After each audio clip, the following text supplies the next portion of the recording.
नमस्कार दोस्तों, क्या आपने कभी सोचा है इस विशाल धरती पर पहला जीवन कैसे शुरू हुआ।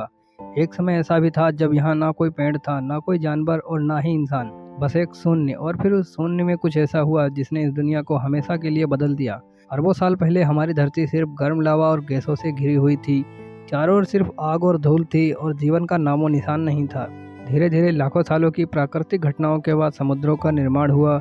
ये समुद्र ही थे जिन्होंने जीवन की पहली सांसों को जन्म दिया। यह कोई अद्भुत चमत्कार जैसा था, एक ऐसा क्षण जिसे आज भी वैज्ञानिक पूरी तरह समझ नहीं पाए हैं। समुद्र की गहराइयों में जहाँ सूरज की किरणें भी नहीं पहुँच पाती थी, वहाँ सबसे पहले छोटे छोटे सूक्ष्म जीवों का जन्म हुआ। ये जीव इतने छोटे थे कि हम उन्हें अपनी आंखों से देख भी नहीं सकते, लेकिन यहीं से जीवन की कहानी शुरू हुई।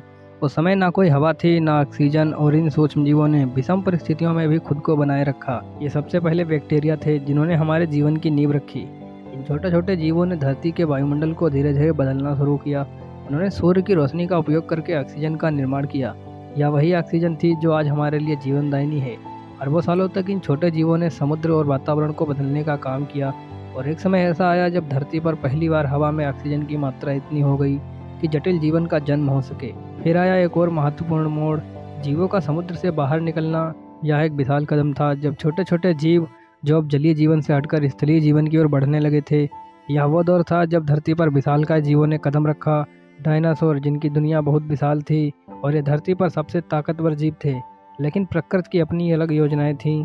धरती पर जीवन की शुरुआत एक छोटी सी चिंगारी की तरह थी जिसने धीरे धीरे एक विशाल अग्नि का रूप ले लिया, और आज हम उसी आग का हिस्सा हैं जो उस समुद्र की गहराइयों में जली थी। कुछ करोड़ साल बाद धरती पर एक विशाल उल्कापिंड गिरा। इस घटना ने धरती के पर्यावरण को बदल दिया और डायनासोरों का अंत हो गया। लेकिन इसी विनाश के बाद जीवन की एक नई शुरुआत हुई। छोटे छोटे स्तनधारी जीव जो डायनासोरों के समय छिपकर जी रहे थे, अब धीरे धीरे धरती पर फैलने लगे।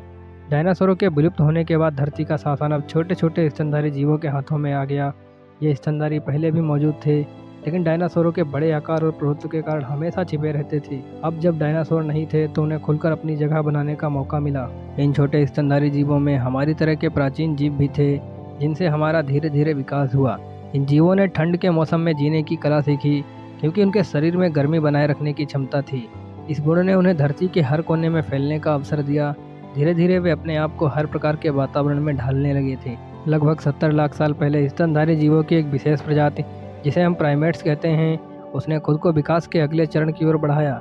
इन प्राइमेट्स से ही धीरे धीरे हमारे पूर्वजों का विकास हुआ।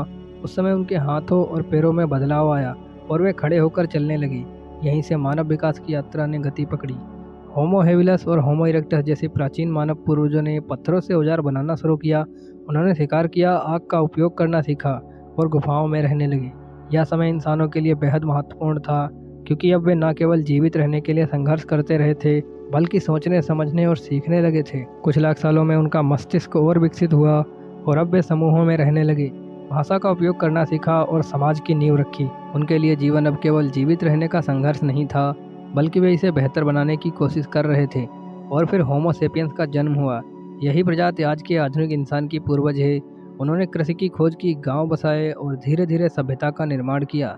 इंसानों ने कला, संस्कृति और विज्ञान की दिशा में कदम बढ़ाए।